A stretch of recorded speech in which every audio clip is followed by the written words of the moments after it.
নিজের পালা জিনিসের প্রতি না আলাদা একটা মায়া কাজ করে, হোক সেটা গরু, ছাগল, হাঁস, মুরগি কিংবা কবুতর। আমরা যখন আগের বাড়িতে ছিলাম তখন আমাদের অনেকগুলো কবুতর ছিল, প্রায় 18 থেকে 19 জোড়া। তো পুনুর বাবা না সেগুলোর জন্য আলাদা একটা খোপি বানিয়েছিল, আর কখনোই যদি কোনোটা কাটাও হতো শুধুমাত্র বাবাকে খাওয়ানোর জন্য, পুনুর বাবা কখনোই খেত না সেটা। পুনুর বাবা বলতে কি, পালা জিনিসের প্রতি একটা আলাদা মায়া জন্মে যায়, সেটা আসলে খাওয়া যায় না বা এটা রুচিতেও আসে না। তো হ্যালো এভরিওয়ান, ওয়েলকাম টু পূর্ণকথন। কেমন আছেন সবাই? আশা করি সবাই ভালো আছেন। তো আপনাদের সাথে নতুন একটা ভিডিও নিয়ে চলে আসলাম। আমি পূর্ণর মা, মানে নিপা।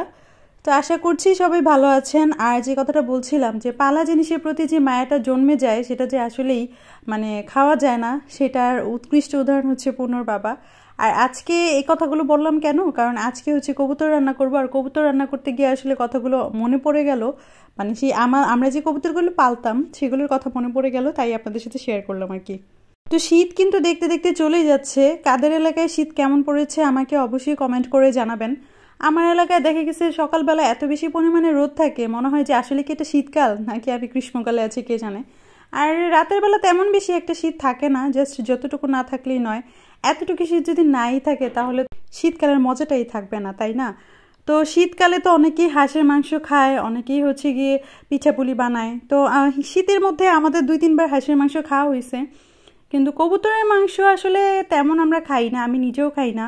কবুতরের মাংস থেকে যে কেমন একটা স্মেল আসে না, এটা আমি নিতে পারি না, আমার বরাবরই খুবই অপছন্দ।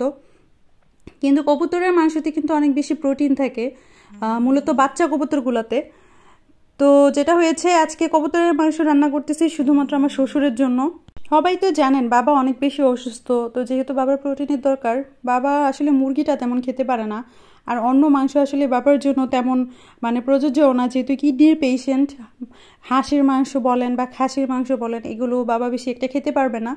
তাই কবুতরের মাংসটাই জাস্ট হচ্ছে গিয়ে রান্না করে একটুখানি দিই, তাও খেতে পারে না। যাই হোক, কি আর করার। তবে কবুতরের মাংসের মধ্যে অনেকে আবার বলবেন আপনি রোগীর জন্য রান্না করতেছেন, কিন্তু এটার মধ্যে নারকেল দিচ্ছেন যে। ওই যে আমাদের ঘরে একজন আছে না, যার কথা বললাম যে সে তার পালা কবুতর একদিনও খায় নাই, কিন্তু এটা তো আর পালা কবুতর না, এটা হচ্ছে কেনা কবুতর। তো এটা তো সে খাবেই। এখন আমার হাজব্যান্ডের আবার মানে আপনাদের দাদার আবার কবুতরের মাংস কিংবা হাঁসের মাংস অথবা হচ্ছে লাল মুরগির মাংসটা সে হচ্ছে নারকেল দিয়ে রান্না করে খেতে খুবই বেশি পছন্দ করে। জানি না সে কই থেকে শিখেছে বা এগুলো বরিশালা খানা টানা, যাই হোক। তো এই জন্যই আসলে নারকেল দিয়ে রান্নাবান্না করা, কিন্তু আমার শ্বশুরমশাই আবার নারকেল দিয়ে রান্না একদমই পছন্দ করে না। তো কি আর করার, এখন যেহেতু মানে সেও খাবে তাই নারকেল দিয়েই দিলাম, বাবাকে সেখান থেকে উঠিয়ে দিয়ে দিব, কিছু করার নেই। তো কে কে এভাবে নারকেল দিয়ে কবুতরের মাংস রান্না করেন অবশ্যই জানাবেন। আর রান্নার বর্ণনা দেওয়ার মতো তেমন কিছু নেই, সেটা তো নর্মাল অ্যাজ ইউজুয়াল মাংস রান্নার মতোই।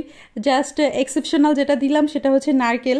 অনেকে নারকেলটা কুড়িয়ে দিতে পারেন, অনেকে নারকেলটা বেটে অথবা ব্লেন্ড করে নারকেলের দুধ দিতে পারেন। আমি নারকেলটাকে একটু মোটা করে চারকোনা করে কেটে ভেজে তারপর দিয়েছি। এক একজনের রান্নার স্টাইল আসলে এক এক রকম, বাট সবাই আসলে রান্নাবান্না জানেন। রান্নাবান্নার ডিসক্রিপশন দেওয়ার মতো এখানে কিছু নেই, বা আমি এত বড় রাঁধুনিও হয়ে যায়নি যে ডিসক্রিপশন দিতে হবে। তো যাই হোক, এই তো রান্নাটা প্রায় কমপ্লিট আমার। তো এখন হচ্ছে গিয়ে আমি দিয়ে দিব নারকেল যে ভেজে রেখেছিলাম, এটা শেষ পর্যায়ে এটা দিয়ে দিব, দিয়ে নামিয়ে নিব। তো আমি তো আসলে খাইনি, সবাই খেয়েছিল এবং সবাই খেয়ে বলেছিল রান্নাটা আসলেই ভালো হয়েছিল। জানি না, যেহেতু বলেছে ভালো হয়েছে, হয়তো ভালোই হয়েছে। তো রান্নার বান্না কমপ্লিট। গরম গরম কবুতরের মাংস রুটি দিয়েও খাওয়া যায়, ভাত দিয়েও খাওয়া যায়, পোলাও দিয়েও খাওয়া যায়, যে যেভাবে খায় আর কি।